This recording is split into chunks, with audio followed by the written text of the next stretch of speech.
Merci, Seigneur. Alléluia. Gloire à Dieu pour le ciel.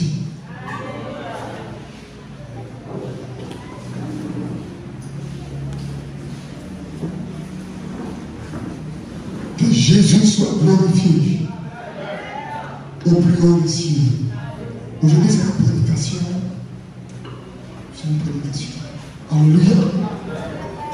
C'est une prédication. Prédication. Viens d'en faire prédication. Tu vas essayer de faire prédication.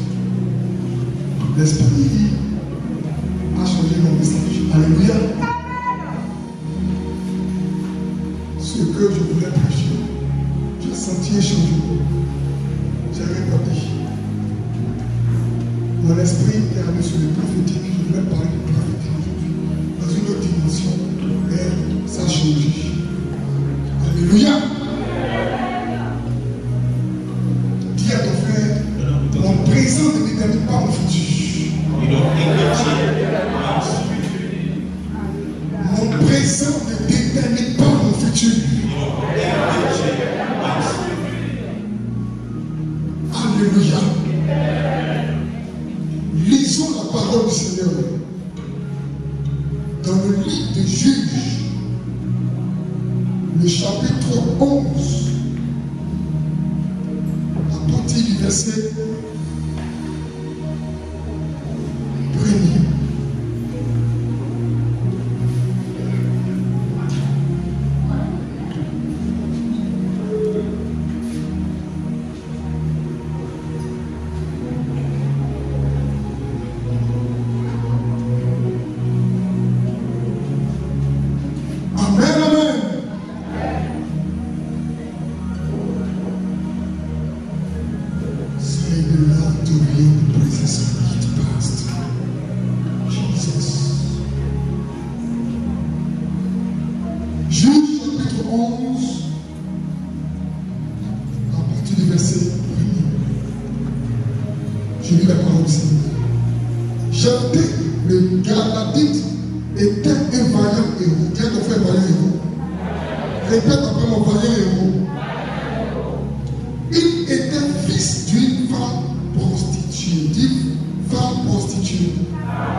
Les anciens de Galates disent à Jephthé, nous revenons à toi maintenant afin que tu marches avec nous et que tu combattes les fils d'Amon et que tu sois notre chef, celui de tous les habitants de Galates. Jephthé répondit aux anciens de Galates, si vous me ramenez pour combattre les fils d'Amon et que l'Éternel me livre devant moi, je serai votre chef. Les anciens de Galates disent à Jephthé que l'Éternel nous entende et qu'il juge si nous ne faisons pas ce que tu dis. Si nous ne faisons pas ce que tu dis. Et Jephthé partit avec les anciens de Galates. Le peuple le mit à sa tête et l'établit comme chef. Et Jephthé répéta devant l'Éternel en Mizpa toutes les paroles qu'il avait prononcées. Alléluia. Merci Seigneur.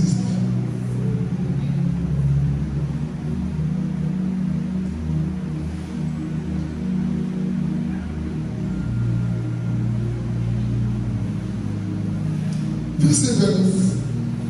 L'Esprit de l'Éternel fit sujeter. Dit, l'Esprit de l'Éternel fut sur moi. Où l'Esprit de l'Éternel est sur moi.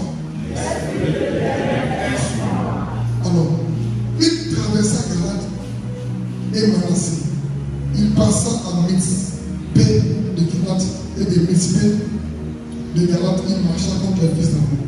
Jephthé fit un vœu à l'Éternel et dit, si tu livres entre les mains les fils d'Ammon, quiconque sortira les portes de ma maison au défi de moi, à mon heureux retour de chez les fils d'Ammon, sera consacré à l'Éternel.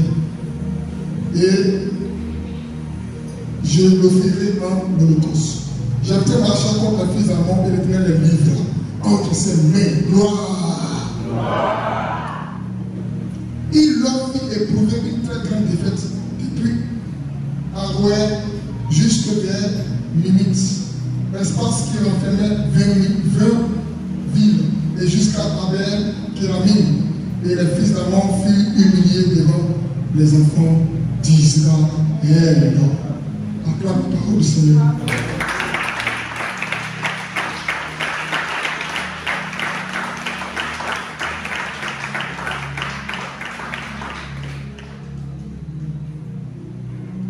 Alléluia. Notre Dieu au milieu des cieux. La parole du Seigneur est respectée. Et le Seigneur, ce soir, nous permet de pouvoir comprendre l'histoire d'un personnage nommé Jephthé. La parole de Dieu. Au travers de son histoire, Dieu parle et Dieu interpelle plusieurs personnes parmi nous. La remarque est flagrante. C'est que les hommes ont commencé à regarder le déroulement de leur vie,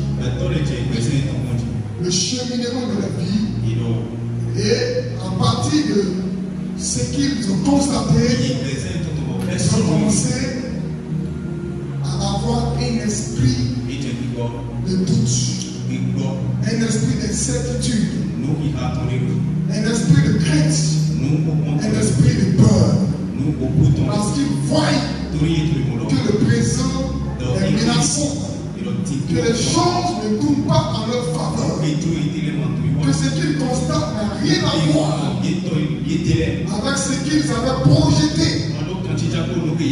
Au lieu de voir les choses arrivent de la manière dont ils avaient prévu, bien au contraire, ils se voient en train d'avancer, soit en dehors de ci, soit dans le décor. Ils se voient en train de vaciller, d'aller d'échec en échec. Ils se posent la question de savoir qu'est-ce qui ne va pas, malgré mes prières, malgré la connaissance que j'ai de Dieu. Pourquoi jusqu'à présent je ne suis pas parvenu à toucher ce que je recherche? Bien au contraire, je vois des gens de ma génération, des personnes que j'ai connues, qui sont déjà bien positionnés, assis dans l'opulence et avançant sans frein. Qu'est-ce qui se passe? Le livre de Jephthé nous donne des réponses à cette problématique. Alors, il est question de qui? D'une personne qui est issu d'une famille polygame. Cela veut dire que la polygamie ne date pas d'aujourd'hui. C'est quelque chose qui vient depuis les temps anciens.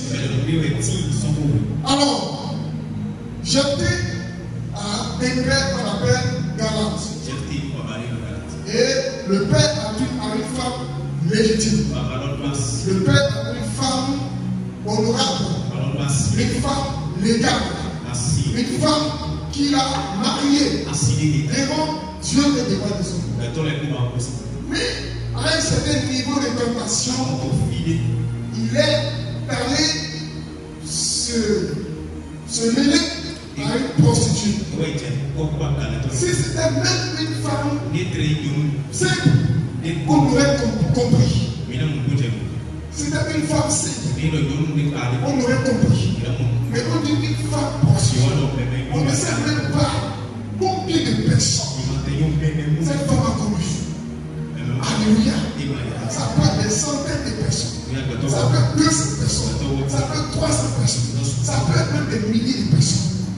Mais que cette femme, la femme prostituée, a rencontré Galate. Et de leur union, est sorti un certain Jephthé. Alors, quand ils ont grandi, ça veut dire lui et ses frères, à un certain niveau, la distinction a commencé à se faire voir, à serrer la quiche. Parce que la fierté de leur frère était telle qu'ils ne se voyaient pas en train de cheminer avec un soi-disant frère ayant une mère prostituée. Alléluia. C'était pour eux une humiliation. C'était pour eux une chose au bord. Parce qu'ils seront sujets de raillerie. Et ils ne voulaient pas réellement que les hommes parlent d'eux. C'est la raison pour laquelle ils ont voulu partager les choses avec eux. Pour ne même pas que je pense à l'héritage de leur père. Donc ils n'ont pas regardé au lit de sang. Mais ils ont regardé à la femme prostituée qui constituait un problème par rapport à la relation entre Jephthé et ses fils et ses frères. Bien-aimés dans le Seigneur, la Bible me dit que le Dieu que j'adore ne fait exception de personne. Parce que quand il porte son regard sur les hommes, ou quand il regarde inhumain, il ne regarde pas en premier lieu cette défaillance. Il ne regarde pas en premier lieu cette défaut. Il ne regarde pas en premier lieu cette désobéissance. Mais la chose qu'il regarde d'abord, c'est qui pourra faire avec cette personne. Dieu pense plus à sa présence. Dieu pense plus au futur. Dieu pense plus à sa capacité de changer une être, quelle que soit la nature et l'état dans lequel il est. C'est pourquoi nous avons l'habitude de nous plaindre quand on constate les calamités qui sévissent le monde. Demandez donc les hommes font du mal. Et nous nous posons la question de savoir pourquoi Dieu ne le fait pas. Pourquoi il ne meurt pas. Comment se fait-il que ce sorcier a tué beaucoup de personnes et c'est lui qui vient encore à se convertir? Mais pourquoi tu agis ici? Et la Bible dit que l'éternel que nous adorons est lent à la colère et riche en bonté. Pardon l'iniquité des vieilles générations de ceux qui honorent son nom. Et dit mes voix ne sont pas vos voix et mes pensées ne sont pas vos pensées. De même, de la même manière que les cieux sont élevés, ainsi mes pensées sont élevées. Les choses que vous ne pouvez les sauter. C'est pourquoi quand Dieu regardait Jephthé, il ne voyait pas la filiation d'une femme prostituée. Il ne voyait pas le lien avec une femme prostituée. Et Dieu voyait une œuvre qu'il avait accomplie au travers de Jephthé. À un certain niveau,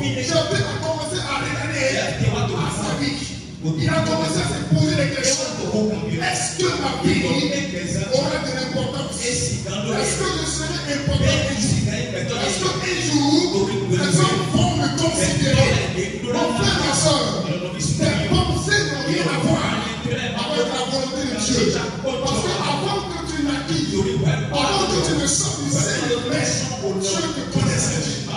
Avant que tu ne sois formé, il t'avait déjà établi. Il a projeté pour toi des projets de paix. Il a dit à Jérémie, avant que tu ne sois l'école du Père, je te connaissais. Avant que tu ne sois formé, ça veut dire invisible. Et dans un état, je pourrais dire dans un état de lien, de chaos, où on pourrait dire que tu n'existes même pas. Dieu avait déjà établi une préscience pour toi. Il avait déjà établi un plan pour toi. Alors ce qui allait se passer, le diable, comme il a l'habitude de faire, il fera toujours ce qu'il revient de faire. Il va toujours agir en tant que diable. Alléluia. Mais ça ne change pas le plan de Dieu. Ça ne change pas le plan de Dieu. Alléluia. Ça ne change pas le plan de Dieu.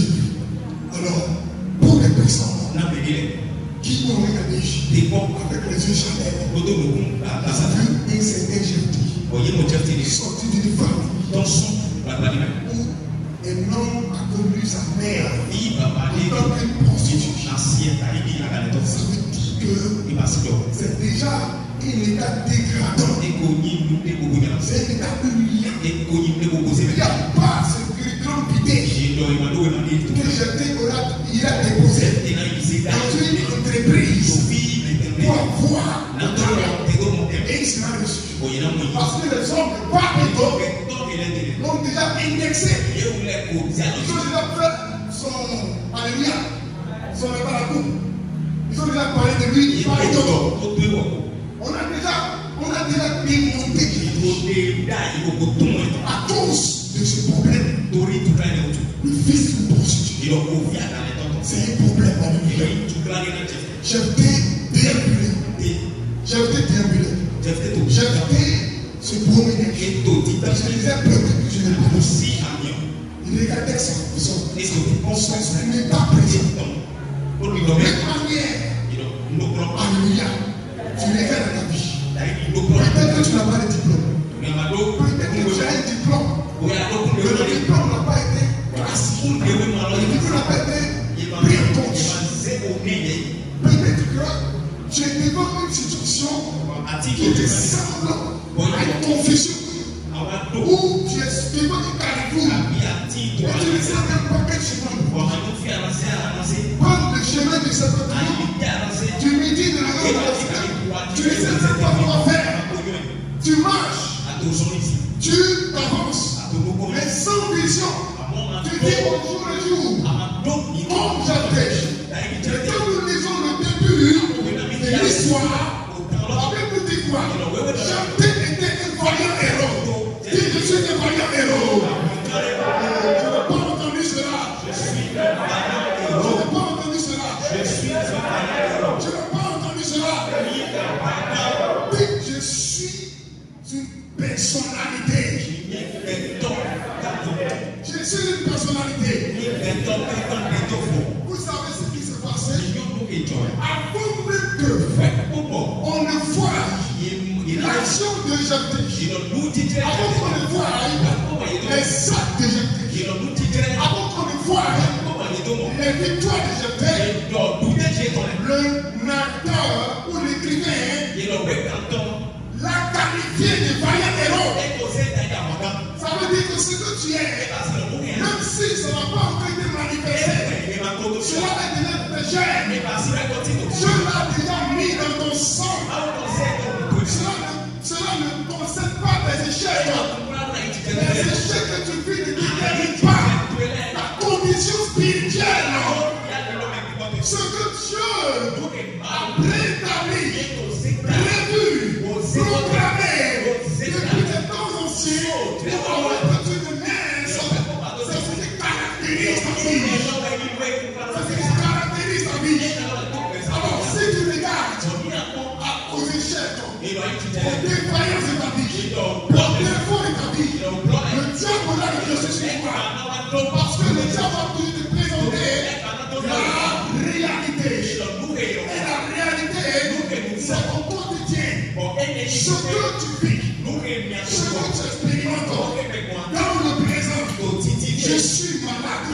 Je n'ai pas de travail. Je suis rejeté. Je n'ai pas d'enfant. Je n'ai pas de mari. Je n'arrive pas à m'en sortir. Je n'arrive pas à jeûner debout. Ma vie n'avance pas. Comme celui de Jephthé. Je ne comprends pas. Mais Dieu regarde Jephthé. Il dit vaillant héros. Quel que soit ce que je dis, je te le traverse. Ce n'est pas la parole des hommes qui détermine ma vie. Ce n'est pas les malédictions qui m'ont été attribuées quand j'étais encore petit. Ou peut-être ma tante, ou peut-être une oncle, ou peut-être une nièce qui disait que moi, tu ne seras rien. Tu ne vas pas évoluer. Tu ne vas pas te marier. Tu vas rester comme cela. Ce n'est pas ces paroles qui déterminent ma vie. Ce qui caractérise ma vie, c'est la parole de celui qui vit à jamais. Parce que ce qu'il dit, le vent ne peut pas l'arrêter. La tempête ne peut pas l'arrêter. La journée ne peut pas l'arrêter. La Bible dit, la parole de Dieu brise le roc, fond un marteau. Et sa parole est éprouvée. La parole de Dieu traverse des époques et des âges. Elle traverse les temps. Elle traverse les événements. Parce que c'est lui qui a parlé. Même si la mer peut l'arrêter, elle traverse la mer. Même si le vent peut l'arrêter, il traverse le vent. Même si le pouvoir peut l'arrêter, il traverse le pouvoir. Parce que ce n'est pas la parole des hommes. Ce qu'il a dit est éprouvé. Dieu a préparé sa parole. Mais il n'a pas parlé à la hâte. Mais il a parlé à l'âme consciente. Et il a concentré sa parole. Il a concentré ton avenir. Il a concentré ton futur. Et il a déclaré cela. Il connaissait les intempéries qui allaient s'opposer à ta parole. Et il a fait sortir la parole de sa bouche. Quand la parole est sortie, le diable est venu. Il a commencé à te vaciller ta vie. Pour que ce que tu as dit ne s'accomplisse pas. Mais la parole ne tient pas compte de la nature. Car elle a la capacité de changer ta personne. Quel que soit ce que tu es, elle change ta personne. Mon frère, ma soeur, Jephthé, la Bible dit, c'est lui qui est rejeté, c'est lui qui est délaissé, c'est lui qui a été banni des cieux. Alléluia. Se retrouve dans une condition où les gens ont besoin de lui. Se pose la question, est-ce un mot qui s'adresse? Frère, Dieu va créer des situations pour toi. Je ne pense pas. Alléluia. Parce que Dieu sait créer des situations. Il savait qu'en Égypte, il n'y avait personne, ni les mages, ni les strapos, ni les bébés n'avaient la capacité de percer le mystère des songes. Il a donné cette grâce, cette capacité à une personne spécifique. Pourquoi? Parce qu'il voulait l'établir. Alléluia. Alors Dieu crée une situation. Dieu va créer une situation pour toi. Pour ton élévation, Dieu va créer une situation. Une situation où personne ne pourra prendre ta place.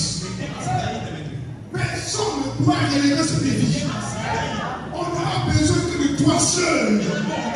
Et pour ton élévation, même si tu ne sais pas faire la médecine, Dieu peut créer un malade et te donner la capacité de la guérison.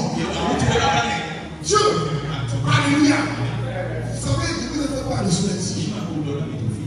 Et nom de Dieu, je vous l'ai dit, je vais encore répéter parce que ça rentre dans le cadre du message que je prêche. Qui souffrait énormément et qui n'avait pas les moyens financiers. Même le taux, on appelle ça, ça dit l'argent du loyer était avec épouvantable. Il était sur le point d'être chassé. Le propriétaire même lui a dit de quitter la maison. Malgré cela, il prêchait la parole de Dieu. Alléluia. Du coup, ce temps est en train de marcher. Et une femme qui est devenue la 4. On la voit descendre du véhicule et elle tombe. Elle tombe. Et il y a eu un doublement de personnes autour d'elle. Et on est en train de la souffler. Alléluia.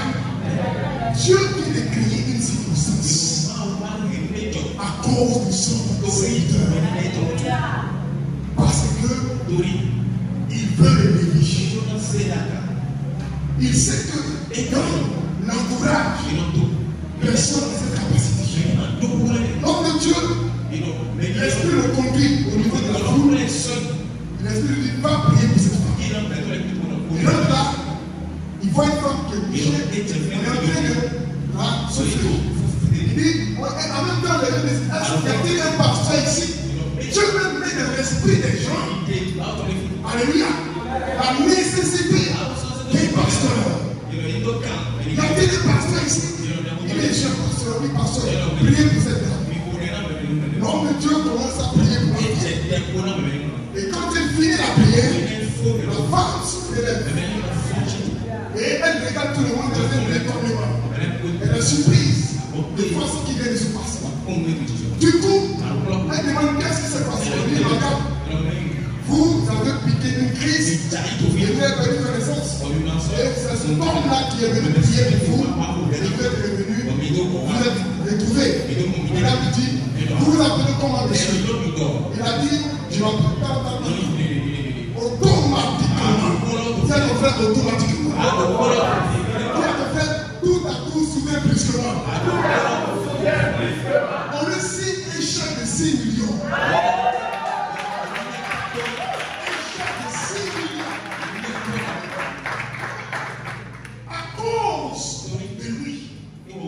Dieu a laissé un esprit de mort frapper la femme. Je dis, Dieu va créer une situation pour toi. Là où les hommes vont besoin de toi, à cause de toi, Dieu va laisser un vide. Parce que c'est toi qui dois occuper cette place. C'est toi qui dois prendre cette position.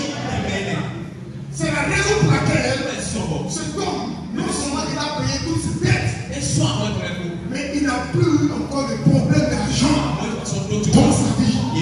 Parce que Dieu venait de changer sa situation. De la même manière, Dieu permet une situation. Et la situation, c'est quoi? Les fils d'Amon se sont embris aux enfants d'Israël. Alléluia. Ils ont commencé à les attaquer à mort. Parce que Dieu voulait élever quelqu'un. C'est sûr que la main jetée, à un certain niveau, c'est déportif. À un certain niveau, à fuir à l'éternel. À un certain niveau, à abandonner la position. Mon frère et ma soeur, ne regarde pas au présent d'une personne pour le condamner. Ne regarde pas au présent d'une personne pour le condamner. Parce qu'au moment où tu le voyais chuter, il y a un écart de temps. Entre ce moment et quand il sera assis sur le trône, cela veut dire quoi? À un certain niveau, Dieu l'a rélevé. Dieu l'a sanctifié. Dieu l'a inscrit ses lois dans son cœur. Dans ce moment précis, toi tu pensais qu'il était toujours dans le même état premier. Sa situation a déjà changé. Mon frère, ta situation va changer. Tu ne peux pas te faire de la même heure. Alléluia. Au moment où tu entends dire non, cette soeur, ce frère, tu ne le connais pas. C'est un bandit. Oh, Dieu l'a déjà changé. Dieu l'a bien transformé. Toi, tu savais le passé. Mais il y a une visitation dans sa vie. Alléluia. Et ça me rappelle quelque chose. Ça me rappelle un évangéliste que nous avons connu. Je n'ai jamais vu un homme qui combat le prophète comme lui. Toutes ces prédications sont centrées sur les prophètes. Nous qui avions quelques temps de prophétie dans l'église, on faisait pitié. Parce que quand il parle la Bible, c'est nous qui sommes appelés. Comment tu sais qu'on parle de toi? Tu ne peux rien faire. Il dit, les gens qui prophétisent, qui ont des visions, écoutez la parole, la Bible. C'est ça qui est le plus important. Ne vous fiez pas aux révélations. Ne vous fiez pas aux visions. Tous les jours. C'est ça que l'évangéliste prêche. On dit, il n'y a pas de soucis. Alors, on avait une telle pensée de lui. Nous, on se disait que c'est comme ça, et c'est comme ça, il va rester jusqu'à sa mort. Mais un jour, Dieu va faire un tour. Tout à coup, soudain, brusquement. On va à un lieu de prière. On rentre là, on voit le frère Koné. Mais dans les révélations pas possibles, non. Jésus a ouvert la bouche. Il dit c'est qui? Je vais tromper une chose.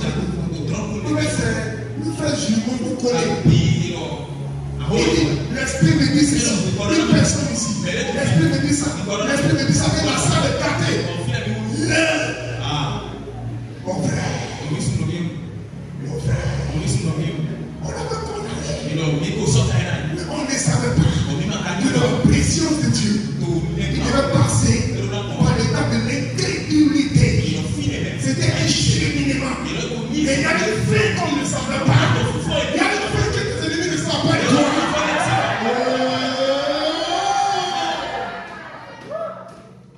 Peut-être qu'ils pensent qu'ils ont eu de là le terrain. Ils ont eu de l'espace. Et puis toi, il t'a donné une petite. Et puis les gens ont su ça. Mon frère, une chose est passée avec nous. Ils savent pourquoi les choses deviennent comme ça. Amen, amen. Je faisais l'élevage de poulet. Et dans l'élevage, il y a une maladie qu'on appelle ça, le gobe. Grippe aviaire. La maladie est très grave. C'est la poulet africaine. My God. Il mourait au jour. J'avais besoin de 40 poulets. Il mourait au jour par contamination. Il y avait un seul parmi les poulets que j'ai surnommé chef de village. Lui, il avait son immunité. Sa défense immunitaire était trop élevée. C'est lui qui consolait les autres. La maladie n'avait pas de pouvoir sur lui. Mais les autres venaient que mourir, mais chef de village ne devait jamais. Alors, j'étais en train de le suivre, je dis, mais ça s'appelle poulet ça. Et puis c'est arrivé à un niveau où j'ai trouvé que si je laisse par la Bible, ils vont contaminer les autres. Il y avait une poule qui était déjà mourante. Je l'ai prise, je l'ai jetée, je l'ai sortie de la maison et j'ai fermé la porte. Il va mourir ailleurs. Et la poule est partie. Frère, dis à ton frère, un coup.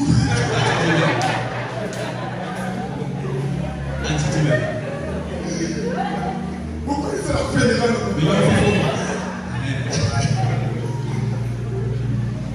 Peut-être 3 semaines après, j'ouvre le portail, je vois la poule. Attendez, en pleine forme. Vous savez ce qu'elle a fait? J'ai une manière d'appeler mes poulets. Quand je dis ça, quand je l'ai dit, je t'ai content. La poule est venue. Elle est venue à côté des enfants. Et je l'ai appelé à la poule. Qu'est-ce qu'elle a fait? Elle s'est retrouvée tranquillement. Mon frère, j'ai expérimenté ça. Je n'ai plus jamais vu. Je n'ai pas résisté au monde, j'étais malade.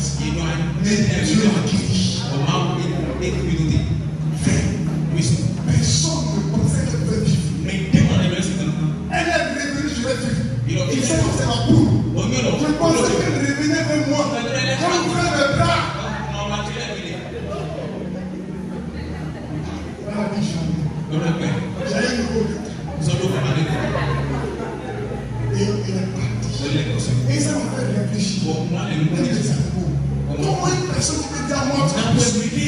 beaucoup. Frère, ma soeur, tu es en train de te condamner. Et tu acceptes la négativité. Tu es comme c'est que le frère jeté ou conseil jeté. Mais dans le rêve, ils n'ont jamais pensé qu'un jour, les habitants de Ghana allaient aller chercher Jephthé pour le parler comme chef. Jamais. Mon frère, ma soeur, la Bible dit que Jephthé a été sollicité par les anciens. Et quand il a été sollicité, ce qui s'est passé, il a d'abord refusé. Après, il a accepté. Et il a fait une vœu à Dieu. J'étais parti combattre le fils de la prostituée, le fils de la femme légitime, le fils de la femme délaissée est devenu quoi? Une icône en Israël. Alléluia. Il est devenu une icône en Israël. Les gens ne s'en révélaient pas. Tous ceux qui l'avaient condamné, tous ceux qui l'avaient rejeté, tous ceux qui l'avaient banni, étaient surpris devant Jephthé. Jephthé est devenu chef, il est devenu juge, parce qu'il a remporté la victoire. On l'a soulevé comme cela. Et tout le monde dit Jephthé, Jephthé, Jephthé, Jephthé, Jephthé, Jephthé, Jephthé, Jephthé. Alléluia. C'est pourquoi ton Dieu a des comportements antécrists bizarres. Pourquoi? Parce qu'il aime les challenges. Il aime quand les gens parlent. Il aime les défis. Souvent, il a tendance à te laisser. Et que tout le monde voit que tu es en train de chuter. Et les gens voient que tu es en train de tomber. Et les ennemis sont déjà en train de fléter. Mais ils ne savent pas ce qu'on appelle le combat à rebours. Alléluia. Il y a une compte à rebours pour les enfants de Dieu. Dieu laisse tes ennemis parler. Parce qu'il y a quelque chose qui va les marquer à vie. Souvent, ne te plaît pas trop de la situation. Parce qu'il faille que tu succombes afin que ton ascension soit palpable. Et quand je fais la remarque, vous voyez que le véhicule, ou il ne sait pas pour la moto, parce que pour le véhicule, c'est un concret. Et quand tu es dans le feu rouge, et que tu t'arrêtes, et que le feu passe du rouge au vert, avant que le véhicule démarre, d'abord en arrière. Parce que dans 1000 ans, tu es comme une étoile filante. On ne pourra même pas percevoir. C'est pourquoi Dieu fait de sorte que tu recules un peu. Il te laisse dégringoler. Il te laisse chuter pour permettre à tes ennemis de parler. Dis à ton frère, laisse-les pavaner. Laisse-les pavaner. Laisse-les pavaner. Ils ont dit que tu es fini. Ils ont dit que tu es fini. Ils ont dit que tu es tombé. Ils ont dit que ça ne va plus. Ils ont dit que l'élan dans lequel tu es, avant, c'est fini. Parce qu'ils ont parlé. On a mis l'écart du temps. L'écart du temps. Écart de temps. Écart de temps. On a l'habitude de dire entre l'accomplissement d'une prophétie et le temps de la prononciation de la parole prophétique, il y a une vallée. Alléluia. Que l'examen ne maîtrise jamais. Il y a une vallée. C'est pourquoi Dieu expressément fait des choses bizarres. Ne t'empresse pas pour parler. Bathsheba, la mère de Salomon, était une femme considérée comme adultérienne parce qu'elle a couché avec le roi David. Mais il y avait des enfants nobles, il y avait des femmes mariées, très bien dans les conditions normales. Mais Dieu va chercher ça.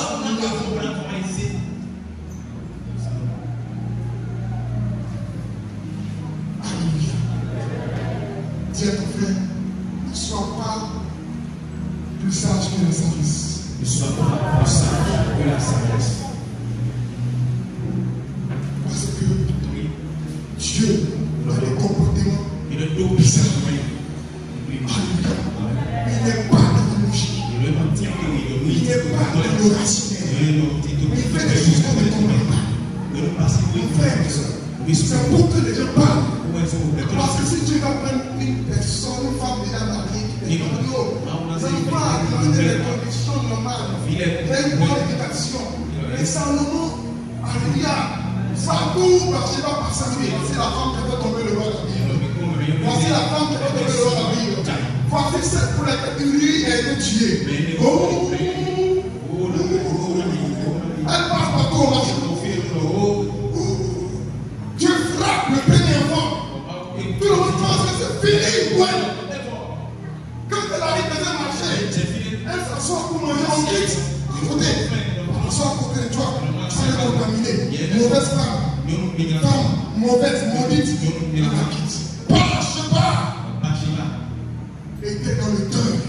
Son mari est mort. Son enfant est mort. Mais Dieu préparait quelque chose pour elle. Frère, ma soeur.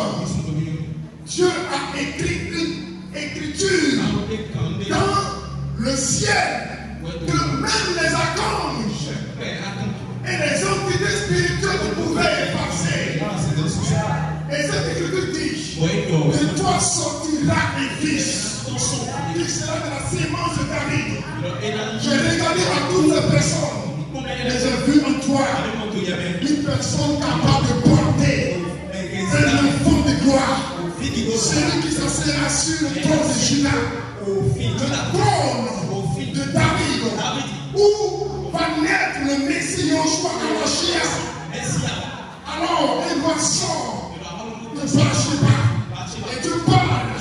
Il dit, avant toi et après toi, il n'y aura pas de roi qui soit comparable à toi. Dieu donne à Bathsheba un fils qui a un prestige à part entière, qui a une gloire incomparable, qui a effacé toutes les humiliations qu'elle a subies. Si aujourd'hui ça ne va pas, Dieu te prépare un temps de gloire. Il te prépare un temps de gloire. Il te prépare un temps de gloire. Refuse la condamnation. Refuse la condamnation. Salomon a été un roi élevé en dignité.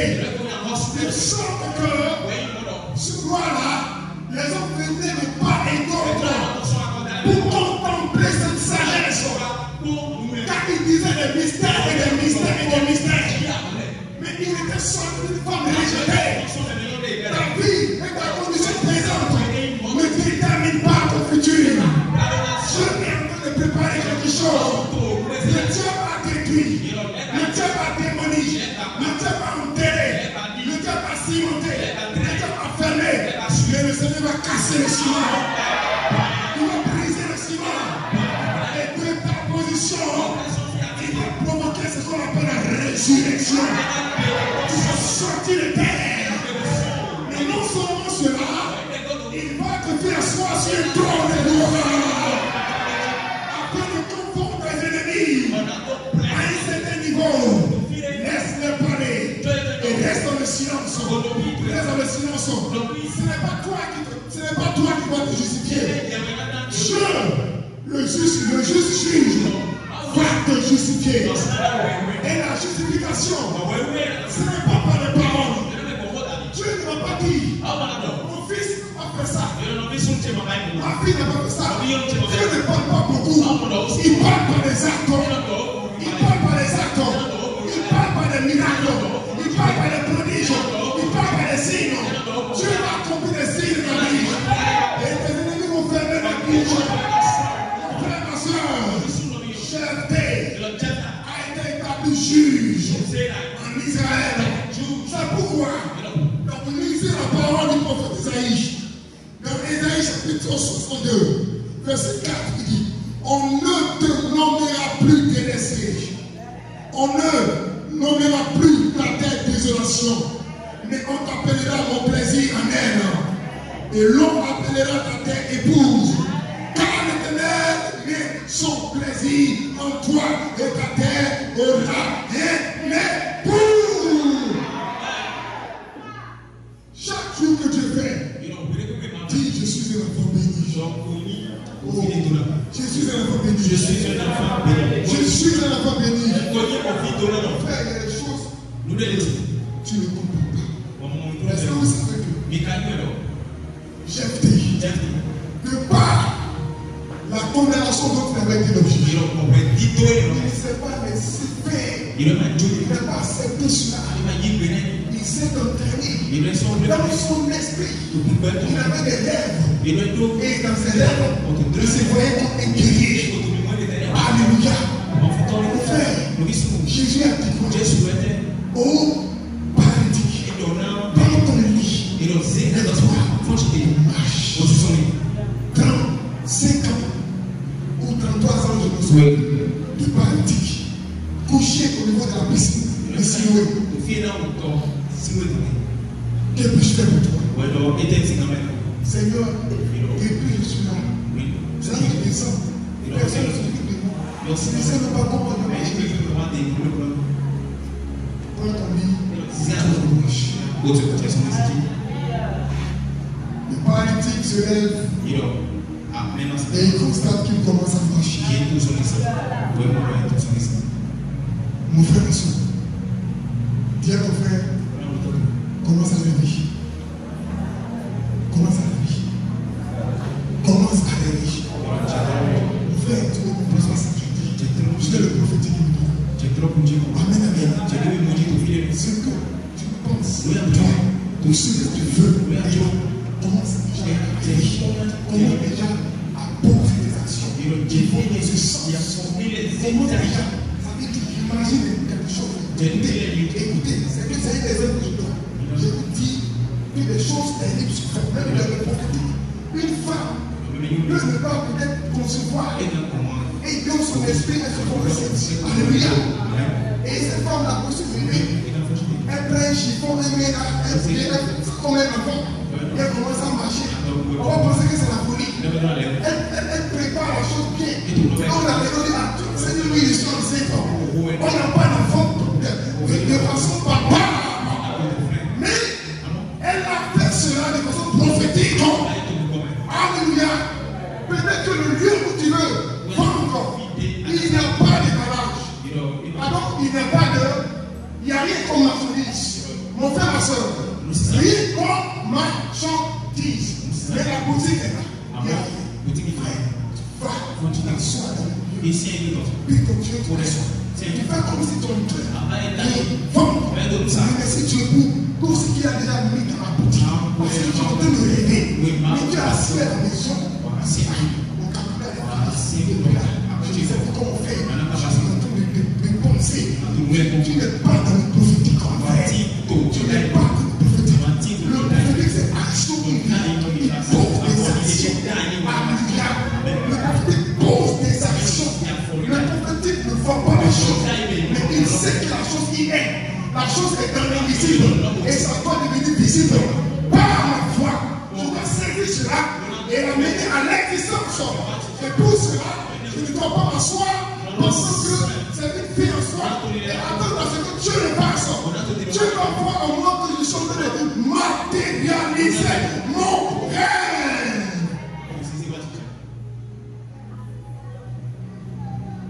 Alléluia. We don't know to all the praises God the Father knows to. Jésus. Oh, c'est toi qui dit Seigneur, je te bénis. Parce que je me donne à manger aujourd'hui. Je vous l'ai dit une fois, dans un orphelinat, il n'avait plus à manger. Donc, les enfants demandent au maître comment ils vont faire. Il a dit Dieu pour toi. Amenez les assiettes. Allez, fermez les bouteilles. On va rendre à Dieu, on va le bénir. C'est pour tout. Prions et remercions le Seigneur pour ne pas qu'il nous raconte. Il y a d'autres enfants qui commencent à rire. Parce qu'ils savent qu'il n'y a rien dedans. Il n'y a rien dedans. Ils matérialisent, ils voient l'esprit. C'est un domaine prophétique que beaucoup de gens ne comprennent pas. Alléluia.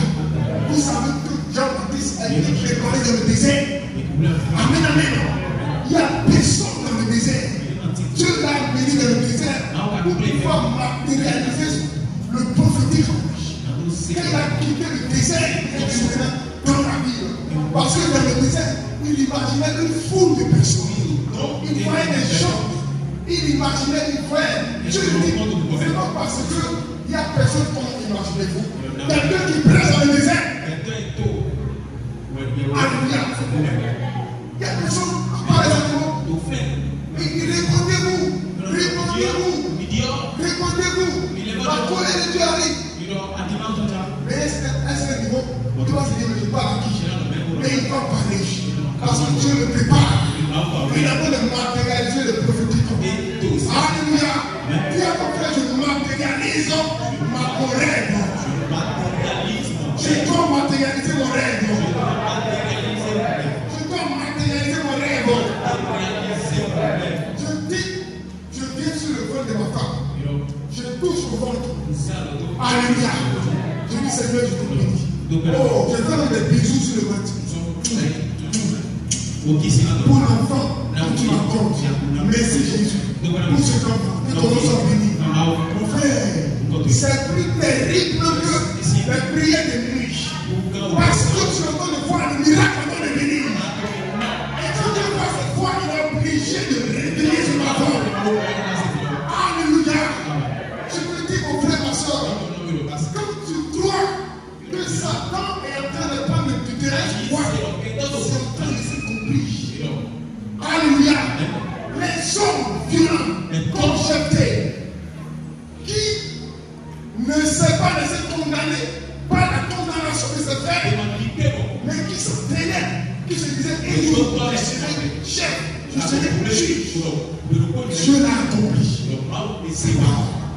Alléluia. Alléluia. Matérialise ta vision. Matérialise ta vision. Matérialise ta vision. Tiens comme vous et Jésus qui dans